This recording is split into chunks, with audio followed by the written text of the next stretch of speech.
Welp, it's been a while, but welcome back to Chest Loot Only. This video is the second and final part to my Chest Loot Only playthrough from a couple months ago. If you haven't seen it yet, I highly recommend you go and check it out first. Link will be in the description. But otherwise, man, let's just get right into it. I want to start by just giving a quick recap of the rules and everything that went down in the last video. Basically, I'm only allowed to use chest loot. Every weapon and equipable I use must be obtained from a chest that is naturally generated at the start of the world. No mimics, no crates. Okay, now that that's all cleared up, he placed down what he cheated! Yeah, there was a lot of confusion about the rules on my last video. I definitely could have done a better job explaining them, and I'll clear up these points as I get to them in the run, but for now, just know, weapons and equipables, chest loot only. Alright, with that out of the way, a quick recap of what happened in the last part. In pre-hard mode, after I did the usual mining and building houses, I used some gravitation potions I found to rush the Sky Islands. Once I got my hands on all 3 Skyland items, I did a little more mining and immediately began fighting Skeletron. After I killed Skeletron, I looted the dungeon and left the moment I got a Shadow Key. I then made an elevator and looted Shadow Chest until I had all 5 weapons. For the rest of pre-hard mode, I did everything I could to prepare myself for the future of the run while the enemies were still weak. I got a Nightmare Pickaxe, went back to the dungeon to find a Cobalt Shield, got the Goblin Tinker to move in, searched the entirety of my ice biome for a Blizzard in a bottle, unfortunately to no avail. But most importantly, I built a giant ass enemy farm. Once all that was done, I killed the Wall of Flesh, farmed money, got better reforges, and started grinding out Destroyer attempts. Eventually, after an 8-minute long fight, the Destroyer was dead, which meant Life Fruit was now capable of growing in my world. So, while I waited for 21 Life Fruit to grow, I spent a couple hours farming biome keys and money in the farm, which will help out more in the future. I then harvested all the Life Fruit I needed and visited the Aether for some permanent buffs.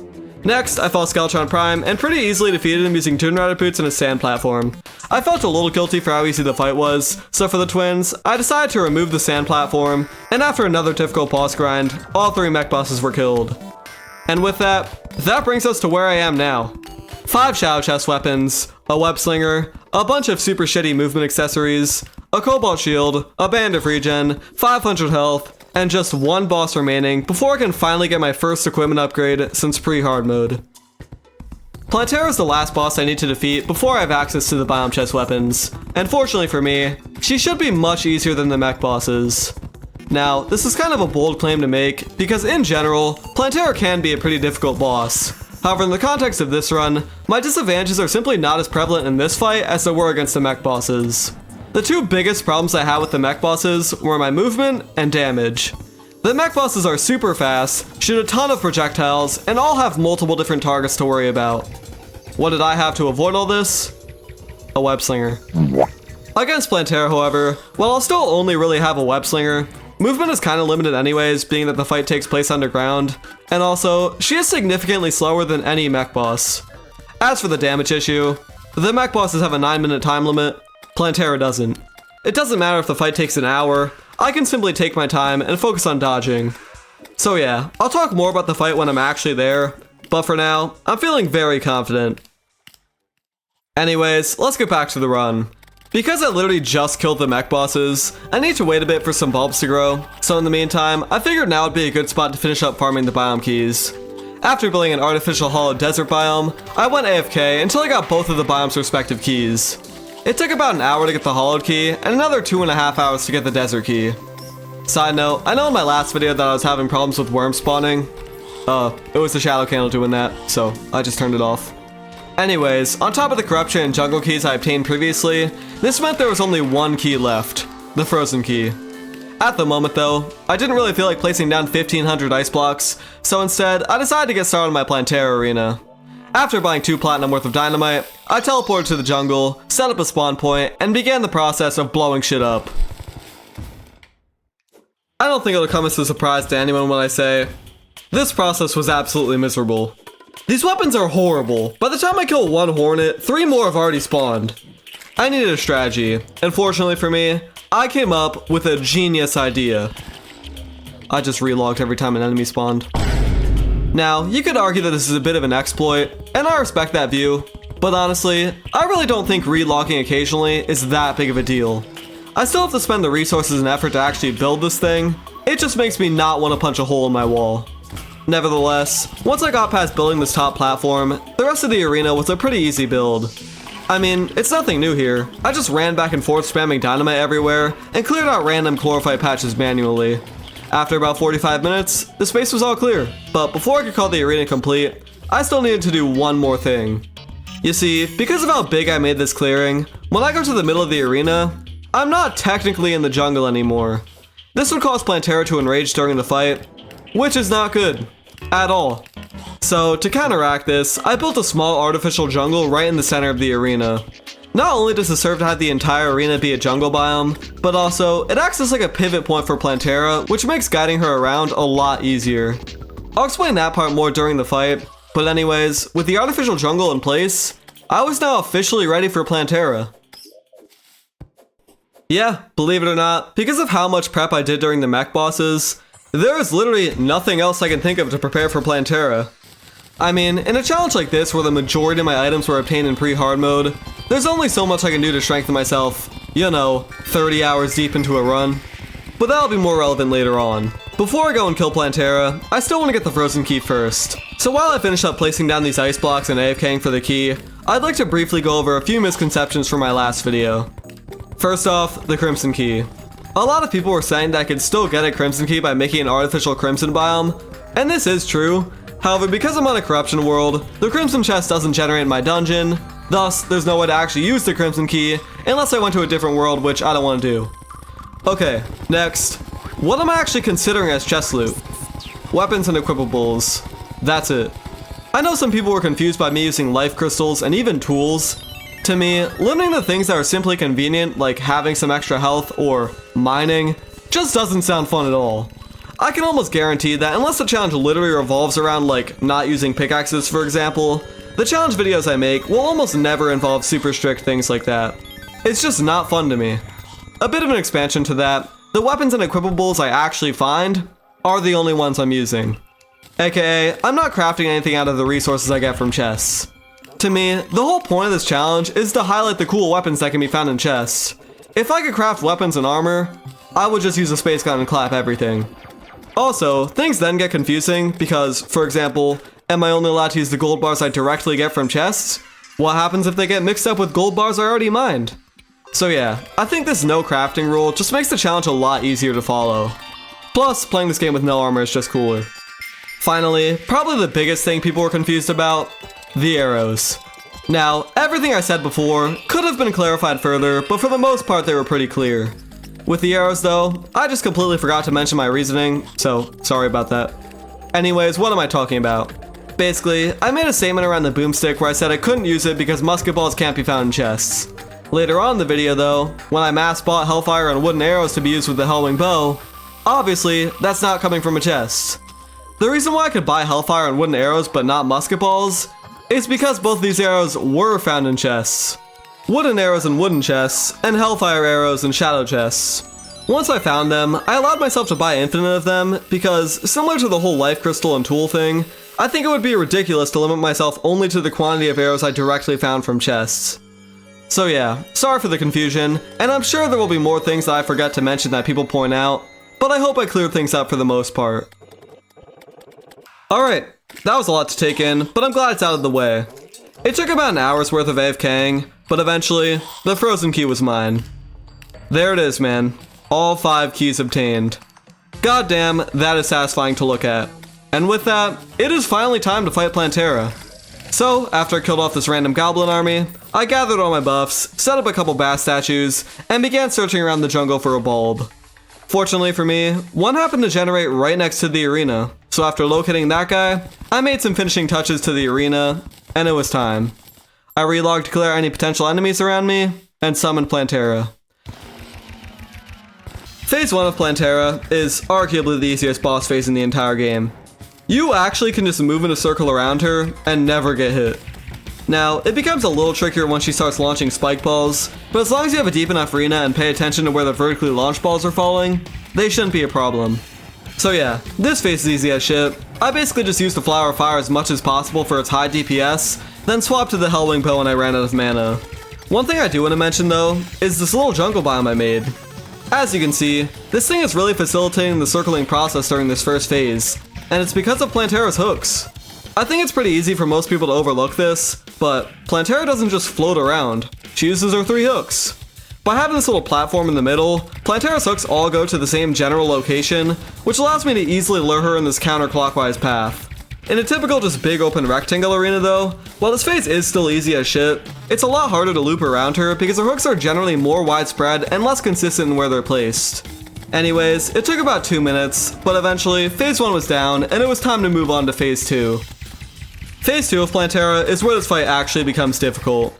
Instead of shooting out a bunch of stupid petals that do like 100 damage, Plantera now turns into a giant green death ball whose breath probably smells like shit. Her speed increases, her damage increases, and the overall tone of the fight becomes much different. Historically, this phase has always been very scary to me. In a typical run, Plantera's movement always feels super unpredictable, and it is incredibly easy to become cornered by her and take a lot of damage. Once again though, this little artificial jungle in the center of the arena is coming in clutch. Not only is my arena just enormous now, which obviously helps, but also, by having this little island in the middle, the arena is no longer a box, it's an O. Just like during phase 1, this makes the placement of her hooks a lot more readable and condensed, and thus allows me to actually lure her in a circle pattern. I'm not even gonna lie man, I didn't even think about this use of the artificial jungle when I first made it, but genuinely, it makes a huge difference. The reason Plantera can so easily corner you in a normal box arena is because she can pivot wherever she wants.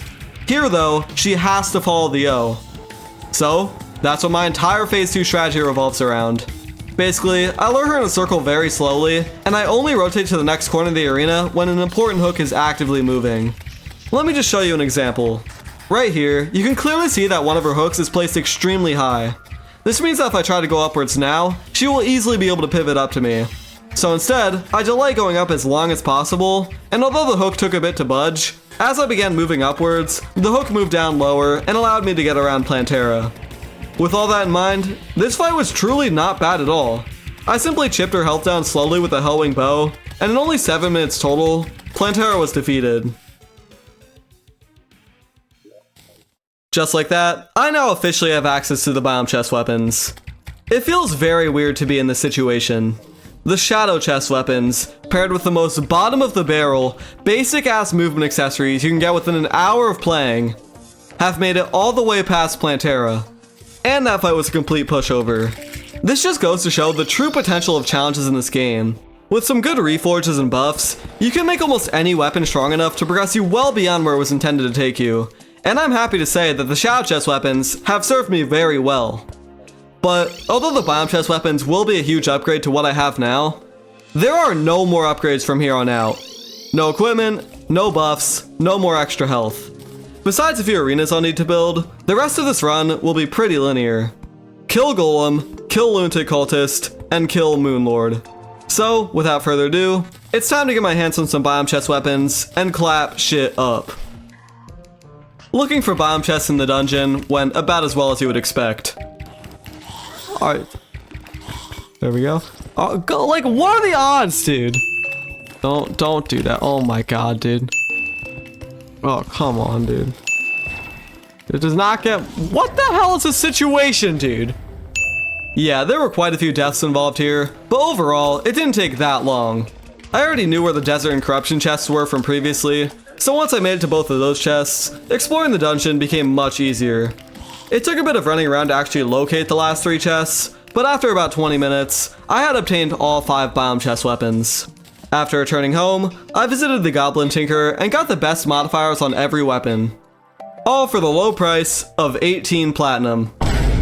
Yeah, because reforge cost is directly tied to an item's sell value, rare items like the Biome chest weapons, which understandably sell for a lot, end up costing 18 platinum to reforge. Anyways, after wasting my life savings on that, I did a few test runs of my weapons on the Eye of Cthulhu and determined that I was ready to kill Golem. So, I grabbed a couple Danger Sense potions and made my way over to the Jungle Temple. As I said before, with no more upgrades available, all I can do is just set up a small arena and fight Golem. It sounds a little intimidating considering how much prep I've put into every other boss before this. However, with the Biome chest weapons, Golem should be one of the easiest bosses yet. After all, this is the intended stage of the game for when the Biome chest weapons should be used. And as you can see, they're absolutely airing this place out right now. It didn't take long for me to make my way through the temple, and once I did, my odds against Golem became even better. I don't think I could have asked for a better altar room here. Not only did I get a ceiling entrance, which does nothing but is cool, but also, this arena is enormous. I don't imagine it's going to be too difficult to dodge Golem's attacks in here.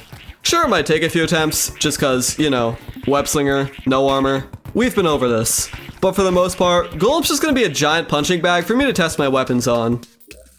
Anyways, while I finish up gathering buffs and setting up the arena, I want to take a moment to just talk about the biome chest weapons.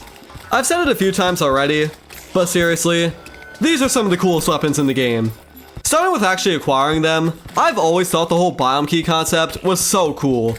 Getting a random enemy to drop a biome key in a regular run is such an awesome feeling, and it leads to so many memorable experiences for me.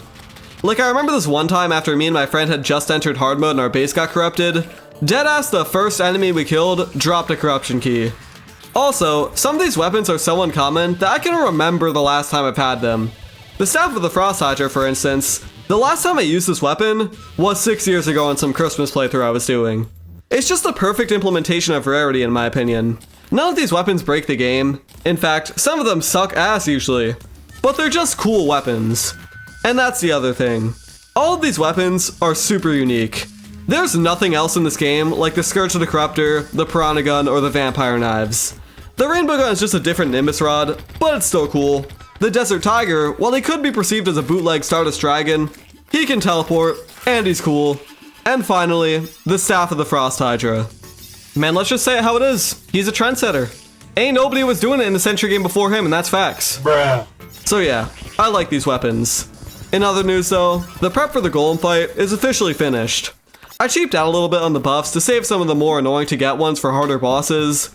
But other than that, I removed every trap from the arena, smoothed it all out, and I was ready. So, I placed down the Rainbow Gun and Frost Hydra, and summoned Golem. This first attempt here was kinda just a test run. Don't get me wrong, I'm still trying to win, but I also didn't want to underestimate him and end up wasting a bunch of expensive buffs. Instead, I figured I'd just burn one of my 7 power cells and see how things turn out. Fortunately for me, I did not underestimate him in the slightest. The biome chest weapons are absolutely shredding him right now.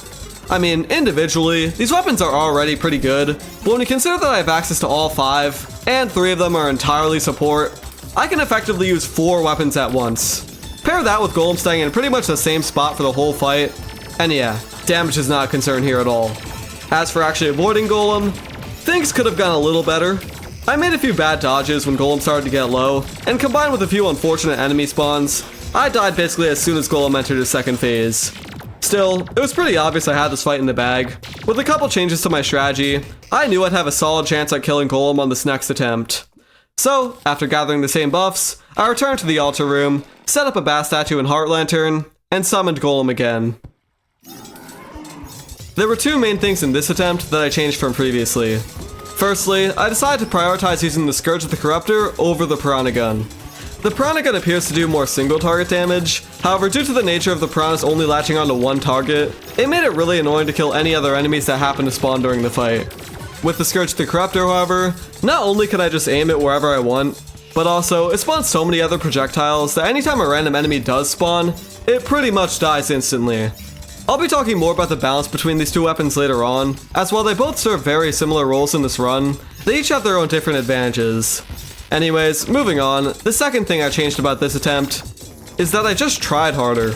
Now that I knew what to expect for this fight, I can focus a lot more on actually avoiding Golem's attacks rather than worrying so much about dealing damage and killing random enemies that spawn. With these 2 changes, the fight was actually cake now.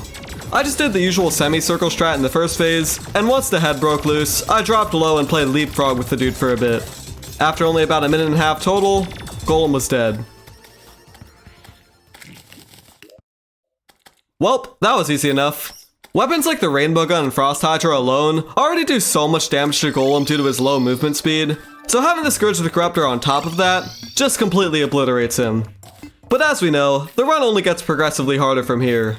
The next boss in line for me is the Lunatic Cultist, and unlike Golem, this fight is probably going to take a little longer than 1.5 minutes. The Cultist is basically just a patience test. While most of his attacks are super predictable and not very punishing, others do 400 damage or summon a big ass dragon that instantly kills you. The cultist will definitely be harder than Golem, but as long as I take my time, he still shouldn't be much of a problem. But yeah, not much else to say from here.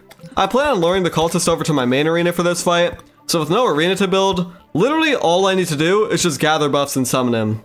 So, after taking back my bat statue from the Golem arena, I did just that. The cultist's first phase, like most other bosses, is super easy.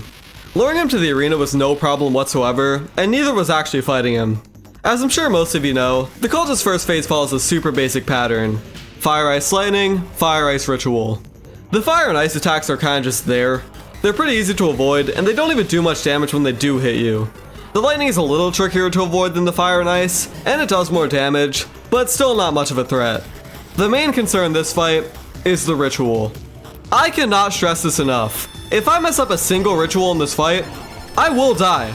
The Dragon it summons is so unbelievably overpowered that there was zero chance I'll be able to kill it. And even if by some miracle I did, I'd still have to deal with these dumb decoys that shoot shadow balls every 2 seconds. So yeah, the main goal here is to just not let that happen. And as a result, I'm playing this fight pretty safe. For one, you'll notice I'm not using any of my 3 support weapons. This should be pretty obvious why. Not only will it just not help that much due to how fast the cultist moves, but also, the last thing I need is for a stray frostbolt or something to hit a decoy and instantly kill me. Additionally, of the 2 weapons I am using, I'm mostly sticking to the Piranha Gun. The problem with the Scourge of the Corruptor in this fight is ironically the same reason it was good during the Golem fight. There's just too many things that I don't want to hit. Obviously, the decoy is the most notable of these, but also, the cultist summons a lot of distractions in the second phase. In the cultist's second phase, his attack pattern changes to Fire, Ice, Lightning, Ritual, with a chance to replace any non-ritual attack with either the Ancient Light or Ancient Doom. Both of these new attacks have hitboxes, making it really annoying to get the Tiny Eaters to actually home in on the cultist. The Piranha Gun, however, is just super consistent. Once the piranhas latch onto the cultist, they stay attached until the next ritual. Then during the next ritual, I can just walk up to the real cultist and attach all 3 piranhas again. There were a few times where enemies got out of hand and I needed to swap over to the Scourge to kill them all, but besides that, the Piranha Gun was honestly an excellent weapon against the cultist. Overall, the second phase of this fight was surprisingly easy. Usually avoiding things like the Ancient Light and Lightning attacks can actually be kind of a challenge in this fight when you also need to balance out dealing damage of your own. With the Piranha Gun, however, I literally just ran away from him the entire time while holding down left click, which led to probably the easiest boss fight in the entire run. After about 6 minutes of the same repeating cycle, the lunatic cultist was defeated. Here we are, the home stretch. Honestly, I am very surprised with how easy these last few fights were. I mean, I knew the bomb chest weapons were good, but I didn't think they were this good. I'm not even trying to flex, but Golem and the lunatic cultist didn't even feel like I was playing a challenge run. Even without the biome chest weapons, Plantera, who's usually one of the hardest bosses in the game in my opinion, was so goddamn easy. It's just weird because every single mech boss took an elaborate strategy and multiple practice runs to take out. Meanwhile, these last 3 bosses, I basically just first tried. But that's all beside the point. Although this video has gone pretty smoothly so far, none of it will matter if I can't kill one more boss. Moonlord, obviously, is the last boss I need to defeat in this run, and he will not be so easy. Moonlord is by far the most demanding boss in this game. He's the fastest boss in the game, he can heal himself if your damage isn't good enough, he's got the death ray which forces you to stay near him, and he's essentially uncheesable. Needless to say, the classic strat of just running away with a web slinger and featherfall potion isn't gonna cut it. I need to come up with something new. Before I get into all that though, I need to bring up the pillars real quick. There really isn't much to talk about here. I'm not doing anything special, I just need to kind of sit here and brute force my way through them. By far the hardest pillar is the Nebula pillar, so once this one's out of the way, I should be smooth sailing until the end. Anyways, back to the point, the main concern I have with the Moonlord fight is movement. This is something that's been lingering over me for the entire run. Moonlord has 2 main demands that need to be fulfilled in order to have a chance at avoiding his attacks. Firstly, you need to have enough vertical mobility to get around his death ray, and second, you need to have enough horizontal mobility to outrun him. Now, for the death ray, I think the web slinger and featherfall potion will have me covered on that front. Throughout the entirety of hard mode, this combo has proven to be a very effective way to gain vertical height, so I'm feeling good about that. The horizontal mobility, however, is where things get tricky. I am so goddamn slow. With only chest loot accessories and no mounts, I max out at 30 miles per hour. If I want any chance at outrunning Moonlord, I need to be moving at least 42 miles per hour. So, let's just start chipping down options. First of all, why do I need to outrun Moonlord in the first place? Well, if you're sitting in the middle of his core, these secret things will float down and blow you to smithereens. There's absolutely no chance of this working. With that out of the way, let's start with the most obvious, legitimate option here. Asphalt. Asphalt would easily work in this fight. You can reach speeds above 60 miles per hour with ease, and you retain momentum very well in the air. But, if you saw my part 1 video, you'll know, I don't want to use this shit. It's just lame. It's not hard to build some big asphalt platform, and also, it's not really chest loot only. Chest loot only should be pushing the boundaries of these shit-ass items, not just using some overpowered block. Asphalt is out of the question. My next option is sand. With the Dune Rider boots on sand, I can reach a max speed of 54 miles per hour. This is what I use to defeat Skeletron Prime. It's more fair than asphalt, and it's chest loot only. But once again, I don't want to use it. For one, when I used it to kill Skeletron Prime, it was just boring. It made the fight too easy, and it wasn't interesting. Now, it's different with Moonlord because I literally need a way to outrun him, but that reputation is still there. The Dune Rider boots felt cheap. Let's forget about the reputation though. The second reason I don't want to use sand is because of airspeed. Anytime I'm not on the ground, I'm still going to be maxed out at 30 miles per hour. Unlike asphalt, the Dune Rider boots do not retain momentum very well after leaving the sand, and I fear that this will become a problem when I need to rotate around the death ray. So yeah, I'm not using asphalt or sand, and with that, things are looking pretty hopeless for me. I mean, there's nothing I can really equip to magically increase my speed, and even if I could think up another block to use, it's likely going to have the same problems as the last two. However, I still have one more idea that is so unbelievably impractical, and no one in the entire history of Terraria has ever committed to doing in a legitimate run. Utilize the movement speed stat. Now let's not get confused here.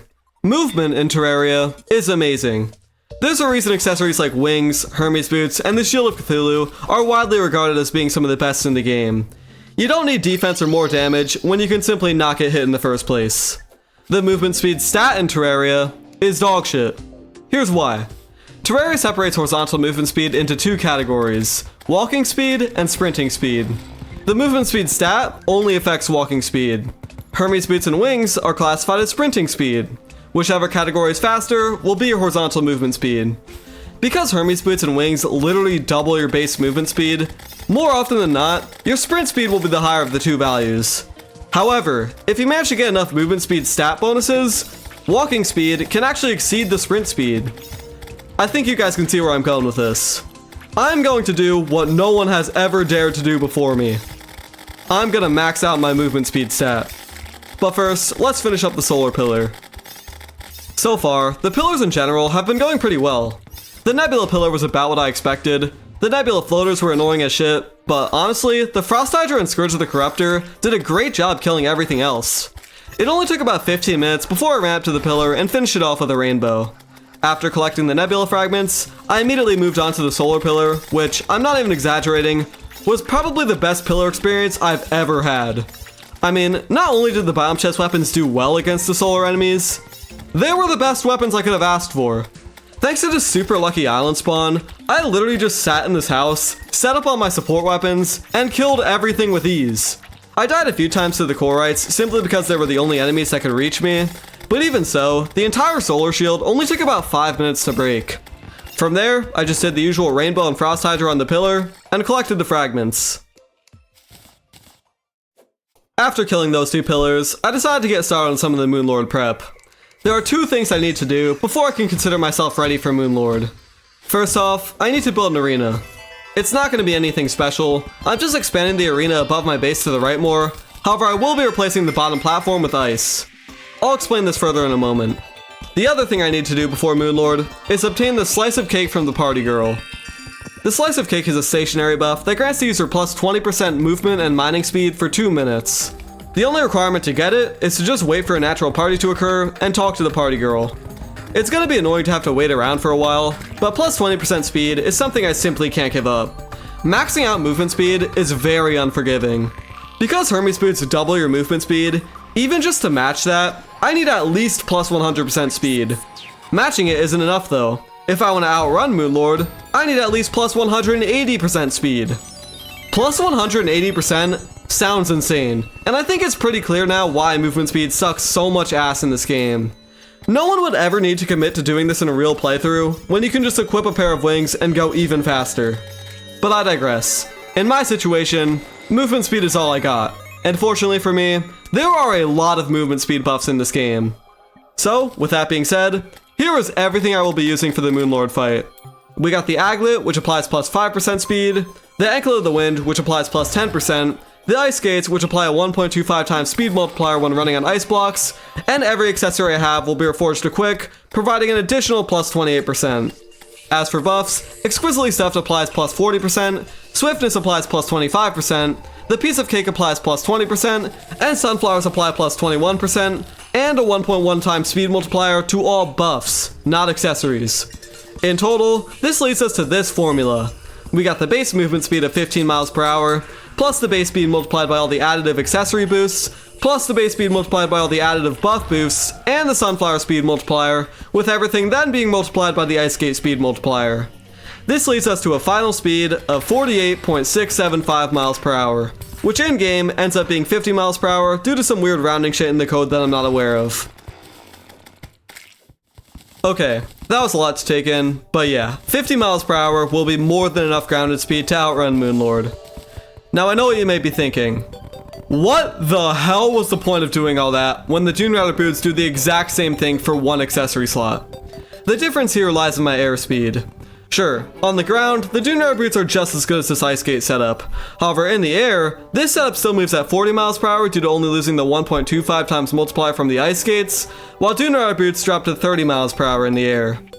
This 10 mile per hour difference is everything. I'm sure it's still possible to defeat Moonlord with the Dune Rider boots setup, but not only would it be way harder and more annoying, but also, what am I really losing by using this movement speed setup? A band of regen? Plus 28% damage? The only thing I need to go out of my way to get is a slice of cake. Everything else I already have the resources for. So yeah, it sounds like a shit ton of work, but it's not. And honestly, in a fight with no time limit, I'm taking plus 10 mile per hour airspeed over plus 28% damage any day of the week. Finally, with all that being said, it's time to start making my way towards the first attempt. Once I had finished the main layout of the arena, I killed off the Stardust Pillar, which as always was pretty easy, and began waiting around for a natural party to occur. After finally getting one, I grabbed the slice of cake from the party girl and added 2 connected teleporters to the ends of my arena. This is a classic Moonlord strat. Once he enters his core phase, you run in one direction on an endless loop, so the true eyes of Cthulhu stay out of your way. I imagine most of you have seen this before. Anyways, after that, it was time to transition to the movement speed setup. First, I made sure to have a large stock of all 11 buffs I'll need for the fight. Due to my low damage, this fight will take at least 10 minutes to complete, so I'll need to rebuff multiple times during it. Next, I visited the Goblin Tinkerer to reforge all my accessories to Quick. I then farmed pixies for a few more greater health potions, and finally, set up these big rainbow and wooden pillars by the teleporters. Now, the rainbow ones are just there to remind me that the teleporter is coming up, however the solid wooden ones are actually important. Very rarely when you use the teleporter during Moonlord's core phase, you can end up directly in line with one of the True Eye's death rays. Unlike Moonlord's death ray, however, these mini ones can't go through blocks, so this wood is there to help prevent some bullshit deaths from happening immediately after teleporting. Just like that, the only thing left to do now is kill the Vortex Pillar. While the Vortex Pillar is usually pretty easy anyways, lucky for me, there happened to be another Sky Island in the perfect spot. Just like with the Solar Pillar, I literally just set up all my support weapons and killed everything with ease. In fact, this setup worked even better against the Vortex Pillar, and if you exclude this death where some Hornet caught me lacking because I didn't know they could open doors, the shield only took 3 minutes to break. It was finally time to summon Moonlord. So, after returning home to transfer all my buffs to my Void Bag, I used the Jungle Pylon to teleport right beside the pillar, placed down the Rainbow and Frost Hydra, and waited. Just like that, the minute countdown began. I grabbed the Vortex Fragments, crafted 2 sets of Super Healing Potions, ran to the far right of the arena, and used the Slice of Cake on the way. After another 30 seconds, Moonlord was summoned. The Moonlord strat is fairly simple. I've explained this a few times in other videos, but the most important thing you need to know about this fight is the attack pattern, mainly for the bolts. From the moment you start the fight, the pattern is top and right eye shoot, left eye shoots, top and right eye shoot, death ray, left eye shoots, repeat. Being able to anticipate what hands are about to shoot at any given moment makes this fight significantly easier to understand. As for the general strategy of this fight, basically, I'm just switching sides every time the death ray occurs and refreshing the slice of cake buff when I pass it. This keeps me in the center of the arena at all times, and because I'm only doing one thing for the entire fight, it's pretty easy to predict what Moonlord will do in any given situation. Let me give you an example. Every single time I rotate to the left side during a death ray, these bolts and these spheres never hit me. That's just how this fight works out in challenge runs like this. Due to its super consistent attack pattern, you do some testing and eventually just figure out a movement that works. Anyways, I'm making this fight sound pretty easy right now. How do I lose? Well, honestly, this first phase is very easy. Besides dumbass mistakes like running into the death ray right off the bat, and a few tricky bolts here and there, the only place I get hit in this phase is immediately after the right death ray turn. As you can see, I'm kinda just forced to stand right next to the hand, which is nearly a guaranteed hit. Now, getting hit by this hand every other death ray is not that big of a deal. There's enough time between each attack cycle where as long as I don't make too many other mistakes, I'll be able to heal up the damage without even using a health potion. However, it's not impossible to avoid taking this hit. Due to the way Moonlord's bolts try to read your movement, if you do a little hop at the perfect moment, the top eye will overshoot you on the way up, and the bottom eye will undershoot you on the way down. It's very precise and not super consistent, but pulling it off even just a couple times can really help me recover from other mistakes. And that's about it for the dodging aspect of the first phase. Once you understand the bolt pattern, it's surprisingly not that bad. As for actually dealing damage, there's a couple things I want to mention. First off, I'm exclusively using the Scourge of the Corruptor over the Piranha Gun. Simply put, the Scourge of the Corruptor's higher base damage and access to the Sharpening Station buff makes it significantly better than the Piranha Gun against Moonlord's high defense. So that's pretty obvious, but also, the Scourge of the Corruptor's advantage of just hitting everything on screen once again comes in handy for this fight. You see, shortly after each death ray, Moonlord spits his tongue out and summons 3 of these white leech things. The leeches are then slowly pulled towards Moonlord's mouth, each of which heals 1,000 health. Now, this may not sound like much, however when you consider that I'm only dealing about 6,000 damage every time the top eye opens, it's pretty important. Fortunately, each of these leeches only has 400 health, so by just spamming a bunch of scourges at them, it's usually pretty easy to take them out and save the fight from taking another 20 minutes to complete. Anyways, that's about all I have to say for the first phase. Just like in any other run, the goal here is to take out the top eye first, then the 2 hands, and so far, things have been going pretty well. After about 5 minutes of fighting, Moonlord's top eye is beginning to get very low, meaning I'm approaching the hardest part of the fight, the transition to the core phase. As soon as the top eye breaks, I need to book it in one direction. Just like Moonlord, the True Eyes of Cthulhu also have an attack cycle. Bolts, spheres, eyes, death ray, spheres. All I give a shit about though is the death ray. In my situation, the only way to avoid getting hit by it is to outrun it. So once this top eye breaks, I need to create as much distance from it as possible. After one more left turning death ray, it was time.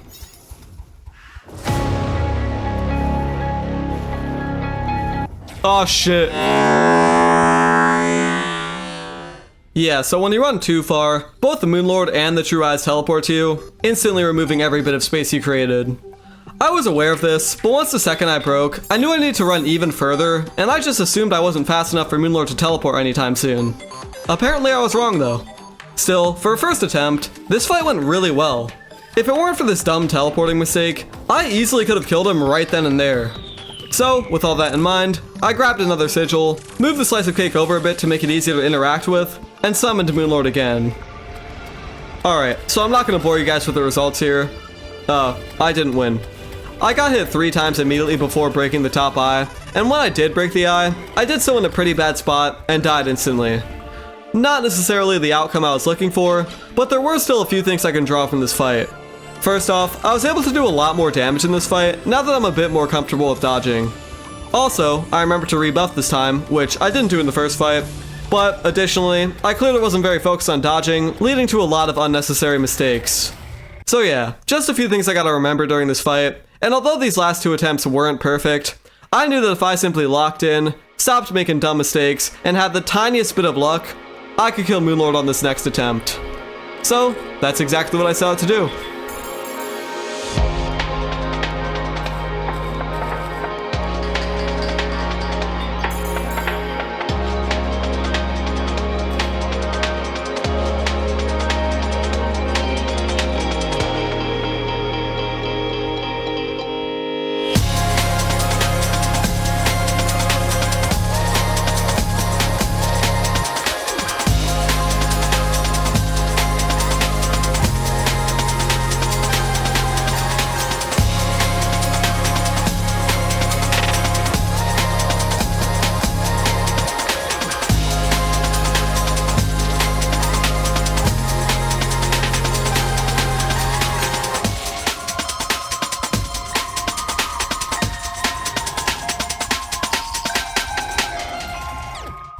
As you would expect, this first phase went very well. I was doing excellent damage, I made very few random mistakes, and also, I was consistently dodging the right hand. I mean, I had this shit down for some reason, and overall, it was very helpful in maintaining basically full health the entire time. But it didn't matter unless I could hold it together for just a little longer. The top I was beginning to get low, and ideally, I'd like to have full health and a health potion off cooldown once it breaks. You see, unlike Moonlord, while the True Eyes do have an attack pattern, they tend to be very unpredictable in where they float around. This leads to many attacks simply being unavoidable, especially once I spawn all three. This is why I mentioned I need to get a little lucky here, because sometimes going in with max health isn't enough. If I do manage to reach the core phase though, the fight is nearly in the bag. All I need to do is spam Scourges at the core for a few minutes and avoid any random shit the eyes send at me. So, with all that in mind, it was time.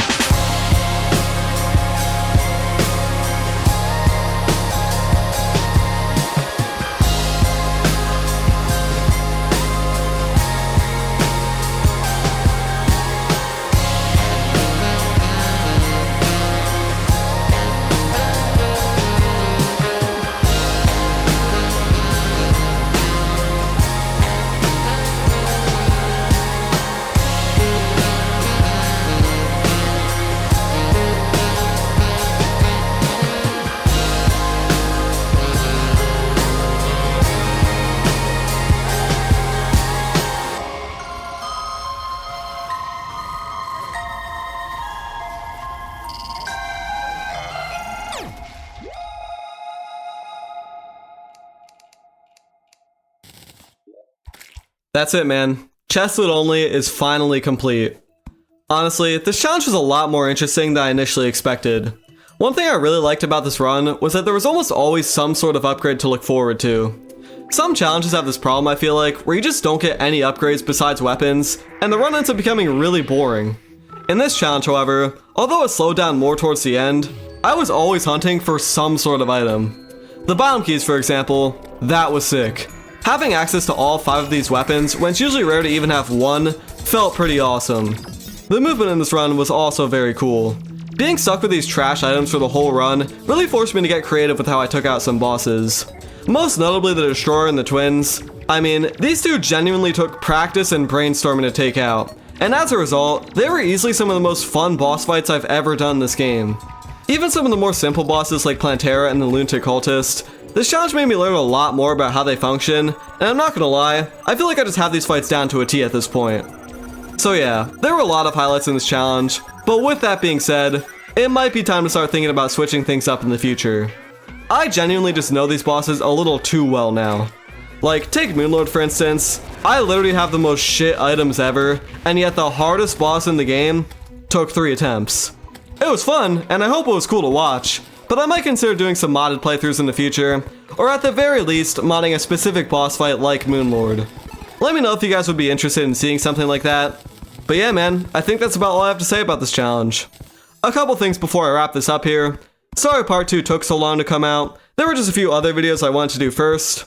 Also, in the future, I still plan making more Terraria challenge videos, but I do want to continue mixing in some other videos as well.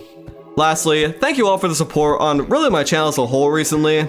I really like making these videos, so I appreciate it so much when people actually watch and enjoy them. And that is actually it. Thank you all so much for watching. Feel free to like, comment, subscribe, all that stuff, and I'll see you all in the next one.